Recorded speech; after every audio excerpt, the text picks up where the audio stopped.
आदरणीय सभापति जी, आरोग्य के साथ साथ महिलाएं आत्मनिर्भर बने, उस दिशा में भी हम लगातार काम कर रहे हैं।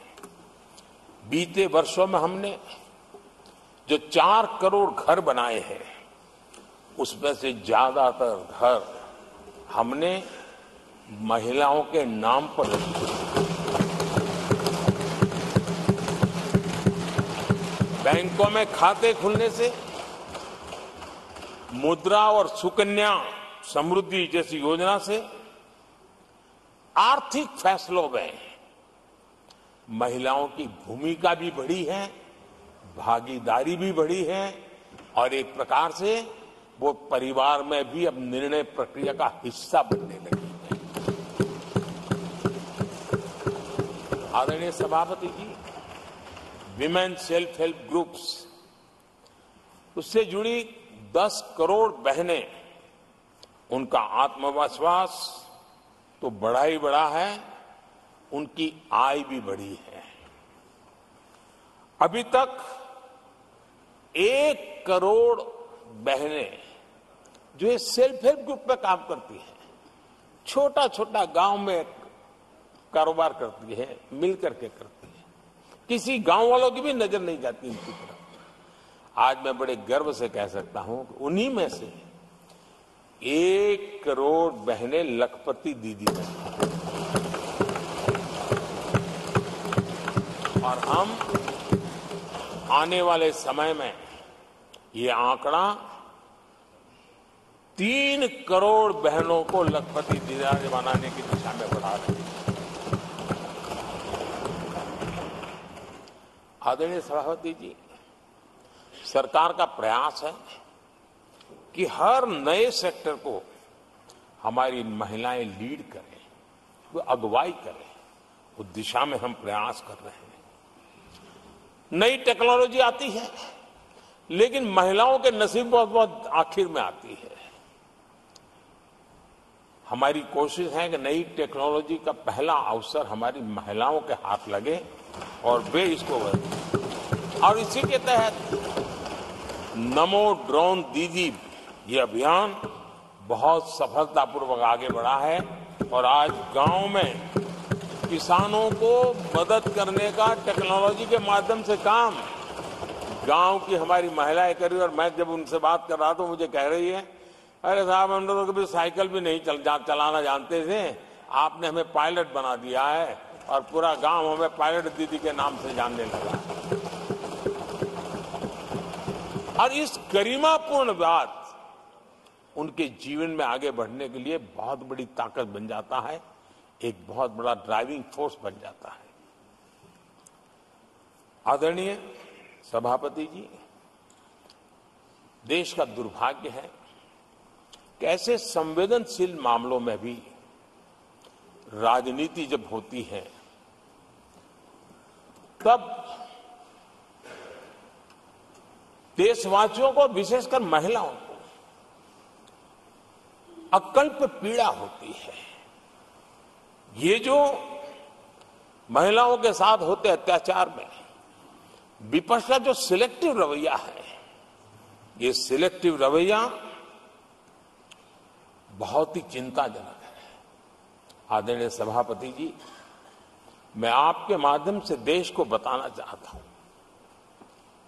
मैं किसी राज्य के खिलाफ नहीं बोल रहा हूं, न ही मैं कोई राजनीतिक स्कोर करने के लिए बोल रहा हूं, लेकिन कुछ समय पहले मैंने बंगाल से आई कुछ तस्वीरों को सोशल मीडिया पे वीडियो देखा।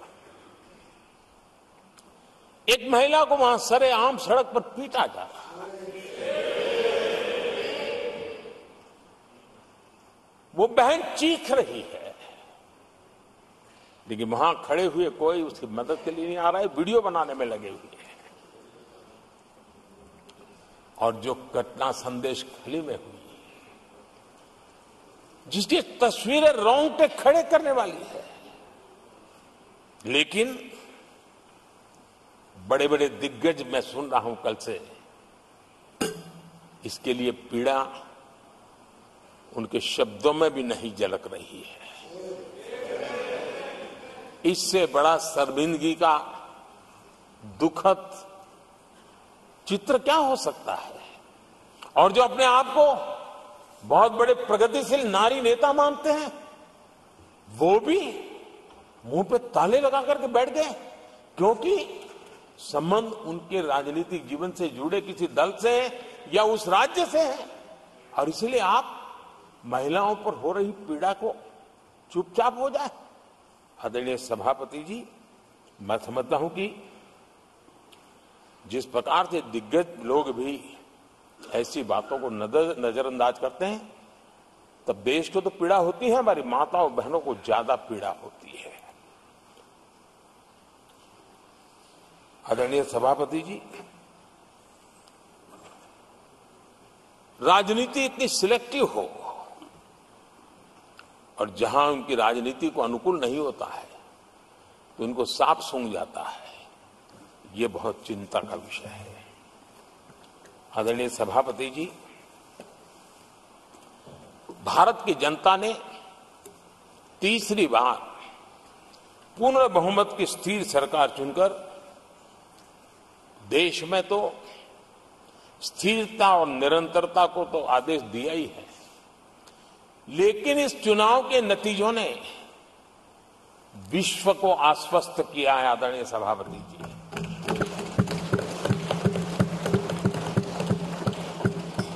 और इस नतीजों के कारण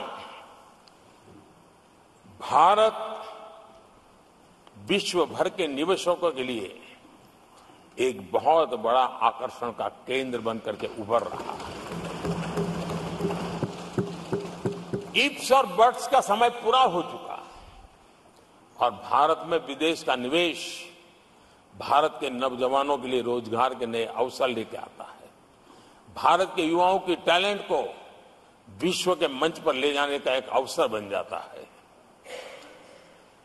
आदरणीय सभापति जी, honourable prime minister, honourable members, प्रधानमंत्री जी, the reply to the discussion on the motion of thanks on the president's address is underway. If the House agrees, जारी है। the lunch hour may be dispensed with to conclude the discussion. Do I have the leave of the House to dispense with the lunch hour today? क्या सबकी सहमति है? Honourable prime minister, माननीय प्रधानमंत्री जी, आपने मुझे भी एक मौका दिया है जो मेरे से पहले एक चेयरमैन को ही मिला है, to listen to the prime minister कि वे प्रधानमंत्री जी को सुने तीसरी बार जब वो राष्ट्रपति के अभिभाषण पर उत्तर दे रहे हैं। और आपसे इंस्पिरेशन लेकर आप देखिए, टेबल के ऊपर हमने पुरुषों का 1/3 रिजर्वेशन कर दिया है। ऑनरेबल प्राइम मिनिस्टर, आदरणीय सभापति जी, वैश्विक अर्थव्यवस्थाओं में संतुलन जो चाहते हैं, उनका भारत का ये विजय उनके लिए एक बहुत बड़ी नई आशा लेकर के आया है। आज विश्व पारदर्शिता पर भरोसा करती है और भारत उसके लिए एक बहुत ही श्रेष्ठ भूमि के रूप में उभर रहा है। आदरणीय सभापति जी, इस चुनाव नतीजों से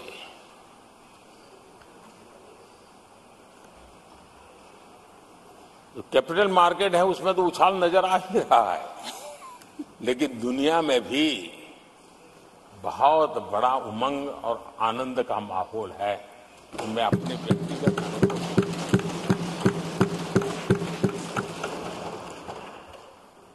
लेकिन इस बीच हमारे कांग्रेस के लोग भी खुशी में मगन है। मैं समझ नहीं पाता हूं कि ये खुशी का कारण क्या है,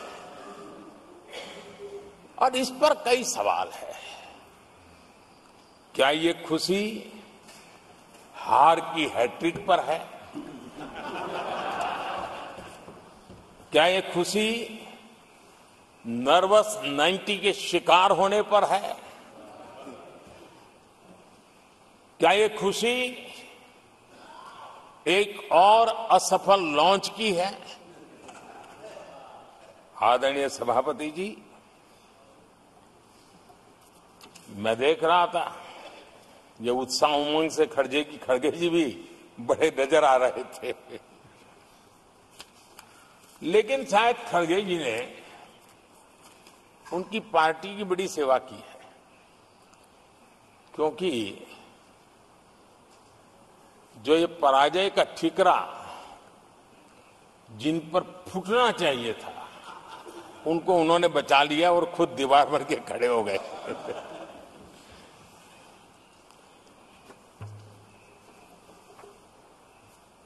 और कांग्रेस का रवैया ऐसा रहा है कि जब जब ऐसी परिस्थिति आती है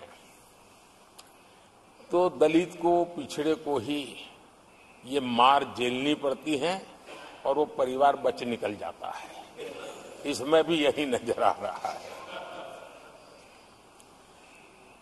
इन दिनों आपने देखा होगा लोकसभा में स्पीकर के चुनाव का मसला हुआ, उसमें भी पराजय तो तय थी, लेकिन आगे किसको किया? तो एक दलित को बड़ी चलाने के लिए खेल खेला उन्होंने। उनको मालूम था कि वो पराजित होने वाले, लेकिन उन्हीं को आगे किया। राष्ट्रपति उपराष्ट्रपति पद के चुनाव थे तो 2022 में उन्होंने उपराष्ट्रपति पद के लिए सुशील कुमार शिंदे जी को आगे किया, उनको मरवा दिया। दलित मरे उनका कुछ जाता नहीं है।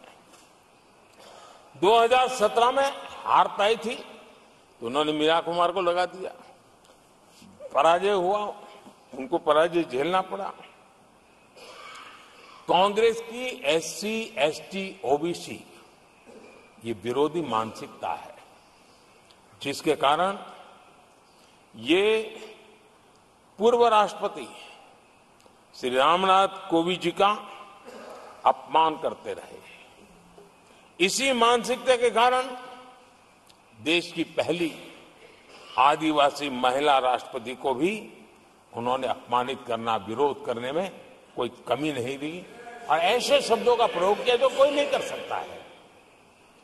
आदरणीय सभापति जी, ये संसद, ये उच्च सदन सार्थक वाद विवाद संवाद और इस मनोमंथन में से अमृत निकाल करके देशवासियों देने के लिए है। ये देश का सबसे बड़ा मंच माना जाएगा। लेकिन जब मैंने कई वरिष्ठ नेताओं की बातें सुनी पिछले 2 दिन में, सिर्फ मुझे ही नहीं पूरे देश को निराशा हुई है। यहां कहा गया कि ये देश के इतिहास का पहला चुनाव था जिसका मुद्दा संविधान की रक्षा था। मैं जरा उन्हें याद कराना चाहता हूं, क्या अब भी एक फेक नैरेटिव चलाते रहोगे क्या? क्या आप भूल गए 1977 का चुनाव? अखबार बंद थे, रेडियो बंद थे,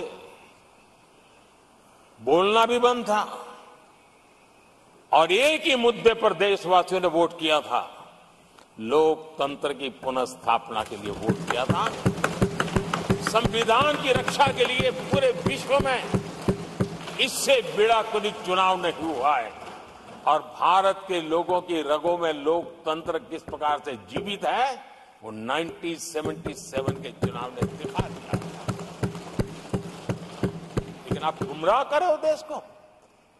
मैं मानता हूं कि संविधान की रक्षा का वो सबसे बड़ा चुनाव था और उस समय देश की विवेक बुद्धि ने संविधान की रक्षा के लिए उस समय सत्ता पर बैठे हुए लोगों को उखाड़ करके फेंक दिया था।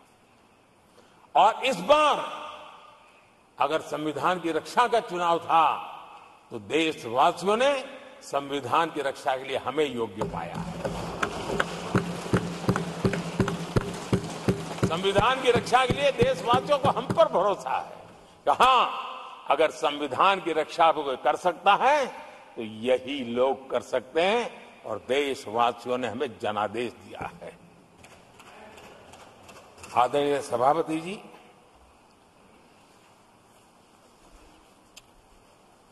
जब खड़गे जी ऐसी बातें बोलते हैं तो जरा पीड़ादायक लगता है, क्योंकि इमरजेंसी के दौरान संविधान पर जो जुल्म हुआ, जो बुलडोजर चलाया गया संविधान के ऊपर, लोकतंत्र की धज्जियां उड़ा दी गई, तब उसी दल के महत्वपूर्ण नेता के रूप में उनके साक्षी है, फिर भी सदन को गुमराह कर रहे हैं। आदरणीय सभापति जी, आपातकाल को मैंने बहुत निकट से देखा है। करोड़ों लोगों को कल्पना भार की यातनाएं दी गई है, उनका जीना मुश्किल कर दिया गया था, और जो संसद के अंदर होता था वो तो रिकॉर्ड पर है। भारत के संविधान की बातें करने वालों को मैं पूछता हूं, जब आपने लोकसभा को 7 साल चलाया था, लोकसभा का कार्यकाल 5 साल है, वो कौन सा संविधान था जिसको लेकर के आपने 7 साल तक सत्ता की मौज ली और लोगों पर जुल्म करते रहे? और आप संविधान हमें सिखाते हो? आदरणीय सभापति जी,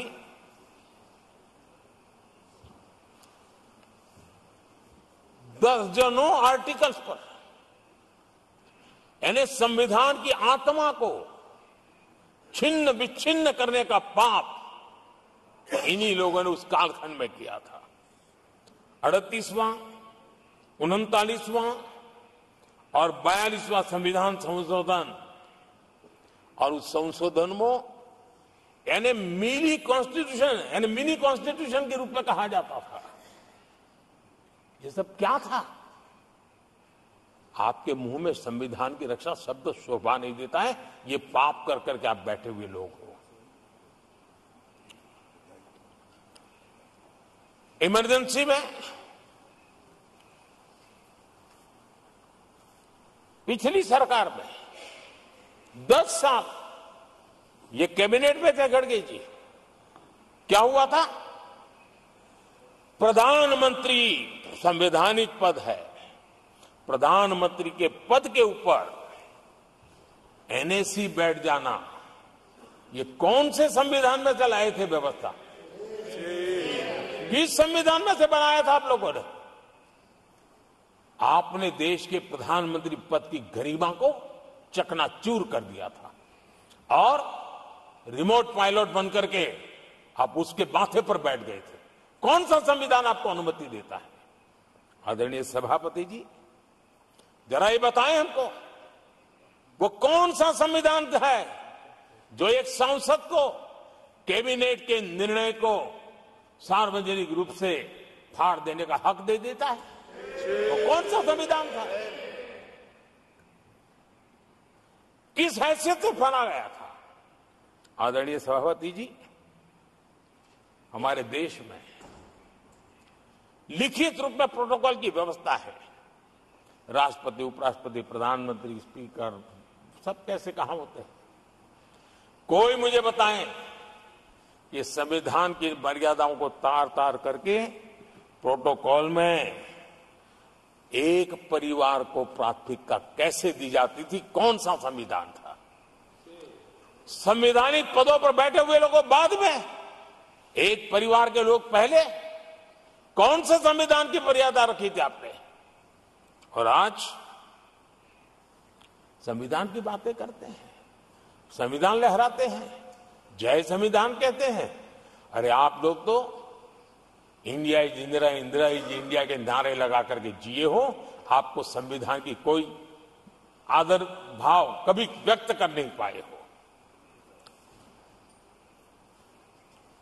आदरणीय सभापति जी, मैं बहुत गंभीरता से कह रहा हूं कि देश में कांग्रेस संविधान की सबसे बड़ी विरोधी है। उसके जहन में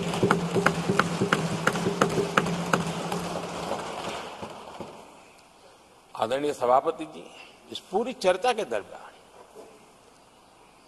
उनको 200-500 साल की बातें करने का तो हक है, लेकिन इमरजेंसी की बात निकले तो वो तो बहुत पुराना हो गया। तो आपके पाप पुराने हो जाते हैं तो खत्म हो जाते हैं क्या? आदरणीय सभापति जी, इस हाउस में कोशिश की गई संविधान की बात करना, लेकिन इमरजेंसी को कभी भी आने नहीं देना, ये चर्चा करने का अनुभव है। लेकिन ये देश,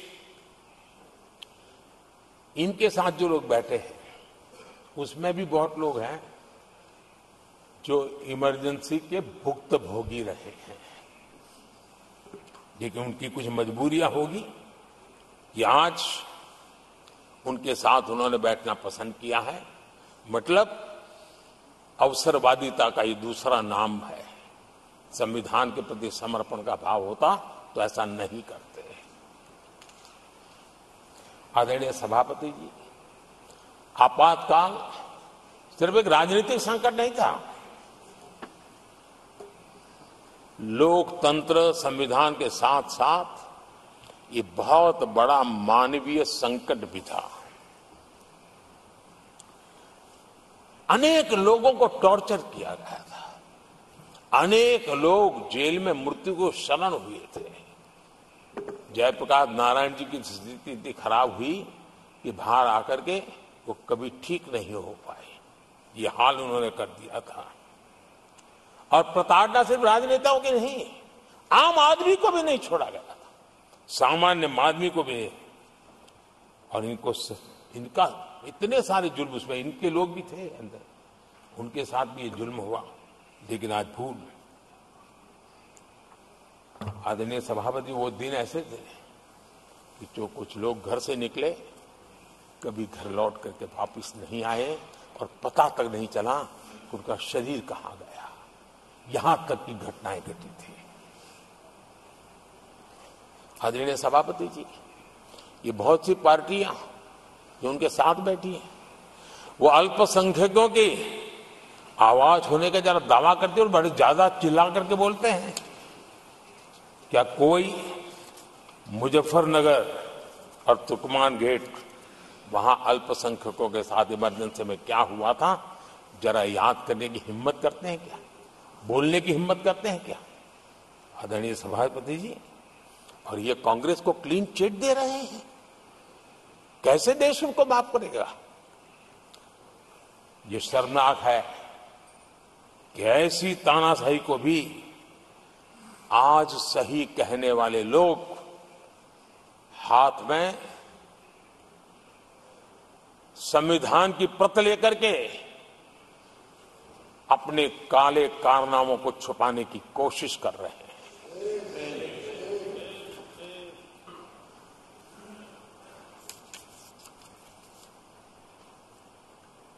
आदरणीय सभापति जी, उस समय कई अलग छोटे छोटे राजनीतिक दल थे, ये इमरजेंसी के खिलाफ लड़ाई के मैदान में उतरे थे और धीरे धीरे उन्होंने अपनी जमीन बनाई थी। आज वो कांग्रेस का सहयोग कर रहे हैं। और मैंने कल लोकसभा में कहा था, अब कांग्रेस का परजीवी युग शुरू हुआ है। ये परजीवी कांग्रेस है, जहां वो खुद अकेले लड़े वहां उनका स्ट्राइक रेट शर्मजनक है, और जहां किसी के सहारे, किसी के कंधे पर बैठने का मौका मिला, वहीं पर से बच करके आए हैं। देश की जनता ने आज भी उनको स्वीकार नहीं किया है, वो किसी की आड़ में आए हैं। ये कांग्रेस परजीवी है, किसी और के कारण सहयोगी दलों के वोट खा करके वो जरा फली फूली है ऐसा दिखता है। और कांग्रेस का परजीवी होने का कारण उनके अपने कारनामों से है। वो देश की जनता का विश्वास नहीं लेता है, वो जोड़ तोड़ करके बचने का रास्ता खोज रहे हैं। जनता जनार्दन का विश्वास जीतने के लिए इनके पास कुछ नहीं है, इसलिए फेक नैरेटिव के द्वारा, फेक वीडियो के द्वारा देश को भ्रमित करके, गुमराह करके अपने कारनामे करने की आदत है। आदरणीय सभापति जी, इस सदन में, ये उच्च सदन है, यहां विकास के विजन पर चर्चा होना स्वाभाविक अपेक्षित है, लेकिन भ्रष्टाचार के गंभीर आरोपों से घिरे लोग, ये कांग्रेस वाले भ्रष्टाचारी बचाओ आंदोलन चलाने लग गए हैं बेशर्मी के साथ। जिनको सजाएं मिली है भ्रष्टाचार में, इनके साथ तस्वीरें निकालने में उनको मजा आ रहा है। पहले ये लोग हमको पूछते थे, बातें तो बड़ी करते थे, भ्रष्टाचारियों पर कार्रवाई क्यों नहीं होती है? और जब भ्रष्टाचारी जेल जा रहे हैं तो हंगामा कर रहे हैं। क्या आप लोगों को जेल क्या भेज रहे हो? आदरणीय सभापति जी, यहां चर्चा के दौरान केंद्र की जांच एजेंसियों पर आरोप लगाए गए हैं। जांच एजेंसियों का ये सरकार दुरुपयोग कर रही है, ऐसा कहा गया है। आदरणीय सभापति जी, अब आप मुझे बताइए, भ्रष्टाचार करे आप, शराब घोटाला करे आप, बच्चों के क्लास के बनाने में घोटाला करे आप, पानी तक में घोटाला करे आप, आपकी शिकायत करे कांग्रेस, आपको कोर्ट में घसीट करके ले जाए कांग्रेस, और अब कार्रवाई हो तो गाली दे मोदी को।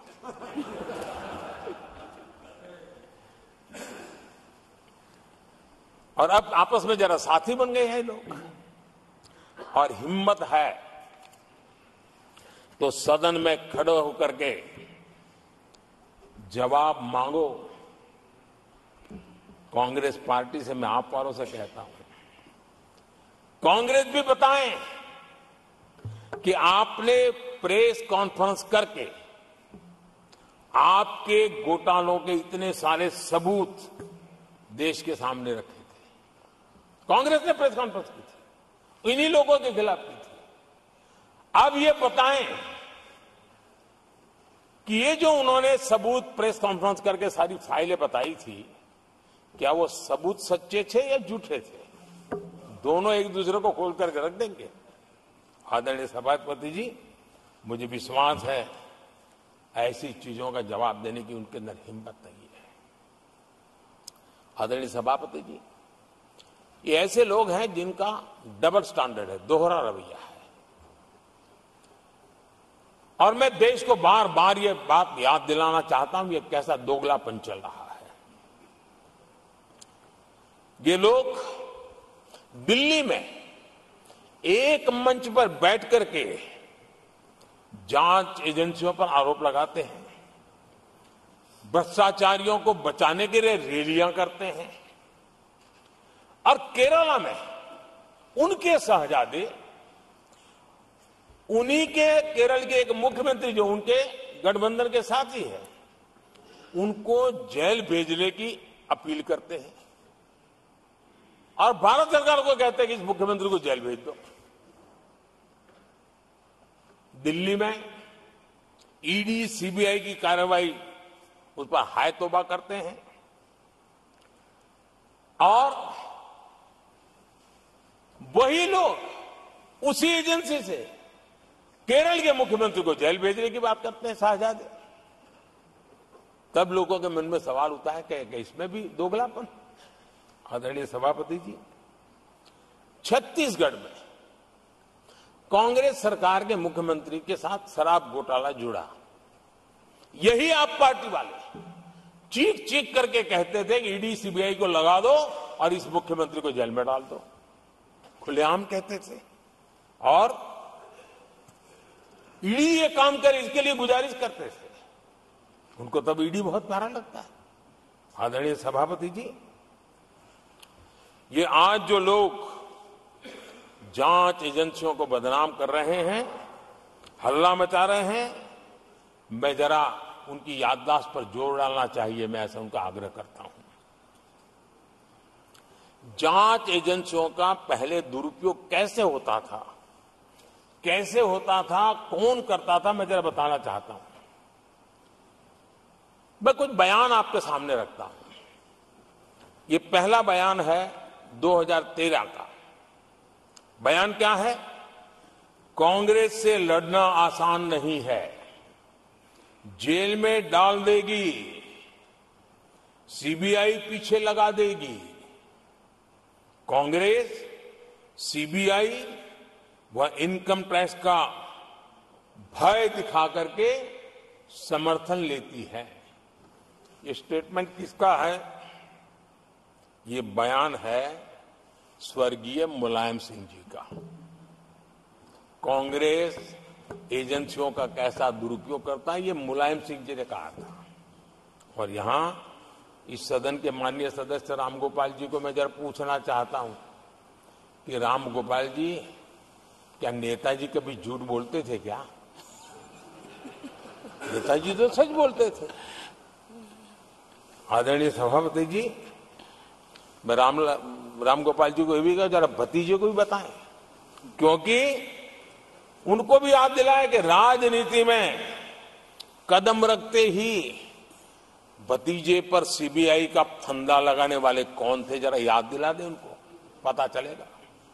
आदरणीय सभापति जी, मैं एक और बयान पढ़ता हूं, ये भी साल 2013 का है। The Congress had used the CBI to strike political bargains with many parties. राजनीतिक फायदा उठाने के लिए सीबीआई का इस्तेमाल किया, कई जगह किया। कॉमरेड श्रीमान प्रकाश करात जी ने ये कहा हुआ है, 2013 में कहा। एजेंसियों का कौन दुरुपयोग करता था? एक और महत्वपूर्ण स्टेटमेंट में पढ़ता हूं और मैं याद दिलाना चाहता हूं, स्टेटमेंट क्या है कि सीबीआई पिंजरे में बंद तोता है जो मालिक की आवाज में बोलता है। ये किसी राजनीतिक व्यक्ति का बयान नहीं है, ये हमारे देश की सुप्रीम कोर्ट ने यूपीए सरकार के समय कहा हुआ बयान है। एजेंसियों का दुरुपयोग कौन करता था, इसके जीते जागते सबूत आज मौजूद हैं। आदरणीय सभापति जी, भ्रष्टाचार के विरुद्ध लड़ाई ये मेरे लिए चुनाव हार जीत का तराजू नहीं है। मैं चुनाव हार जीत के लिए, भ्रष्टाचार के लिए लड़ाई नहीं लड़ रहा हूं। ये मेरा मिशन है, ये मेरा कन्विक्शन है और मैं मानता हूं कि भ्रष्टाचार एक ऐसी दिमक है जिसने देश को खोखला कर दिया है। इस देश को भ्रष्टाचार से मुक्ति दिलाने के लिए, भ्रष्टाचार के प्रति सामान्य मानवी के मन में नफरत पैदा करने के लिए मैं जी जान से जुटा हुआ हूं और मैं इस पवित्र कार्य मानता हूं। 2014 में जब हमारी सरकार बनी तो हमने दो बड़ी बातें कही थी। एक, हमने कहा था मेरी सरकार गरीबों को समर्पित है, और दूसरा, भ्रष्टाचार पर, काले धन पर कड़ा प्रहार मेरी सरकार करेगी। ये मैंने 2014 में सार्वजनिक रूप से कहा था। इसी ध्येय को लेकर के एक तरफ गरीबों के कल्याण के लिए विश्व की सबसे बड़ी कल्याण योजना हम चला रहे हैं, गरीब कल्याण योजना चला रहे हैं। दूसरी तरफ भ्रष्टाचार के विरुद्ध नए कानून, नई व्यवस्थाएं, नए तंत्र हम विकसित कर रहे हैं। हमने भ्रष्टाचार निवारण अधिनियम 1988 उसमें संशोधन किया। हमने काले धन के खिलाफ एक नया कानून बनाया। बेनामी संपत्ति को लेकर हम नया कानून लेकर के आए। इन कानूनों से भ्रष्ट अधिकारियों पर भी कार्रवाई हो गई, लेकिन लीकेज हटाने के लिए हमने सकारात्मक रूप से गवर्नमेंट में भी बदलाव लाया। हमने डायरेक्ट बेनिफिट ट्रांसफर पर बल दिया। हमने डिजिटल टेक्नोलॉजी का भरपूर उपयोग किया है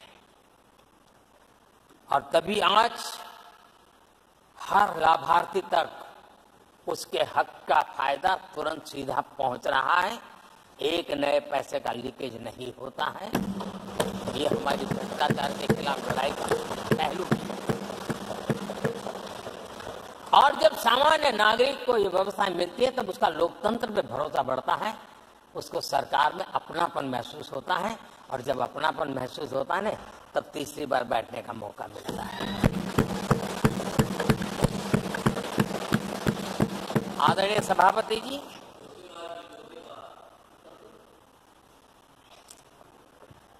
मैं निसंकोच रूप से कहना चाहता हूं, लाग लपेट नहीं रखता हूं, और मैं देशवासियों को भी कहना चाहता हूं कि मैंने एजेंसियों को भ्रष्टाचार और भ्रष्टाचारियों पर कड़ों से कठोर कार्रवाई करने के लिए खुली छूट दे के रखी है।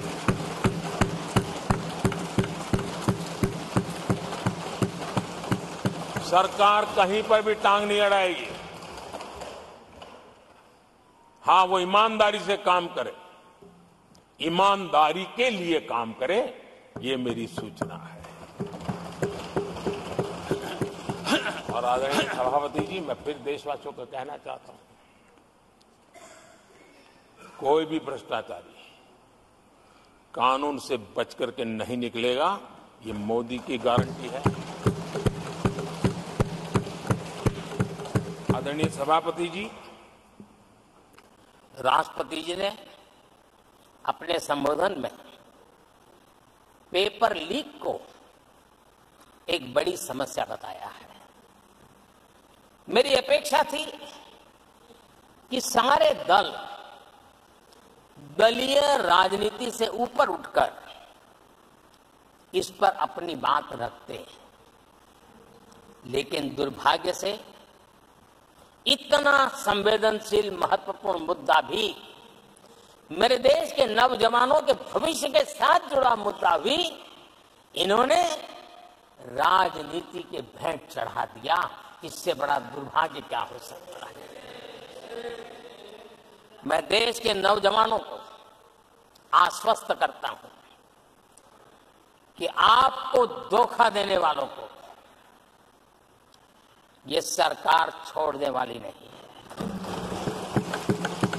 मेरे देश के नौजवानों के भविष्य के साथ खिलवाड़ करने वालों को सख्त से सख्त सजा मिले, इसके लिए एक के बाद एक एक्शन लिए जा रहे हैं। संसद में इन गड़बड़ियों के खिलाफ सख्त कानून भी हमने बनाया है। हम पूरी सिस्टम को मजबूती दे रहे हैं कि भविष्य में मेरे देश के नौजवानों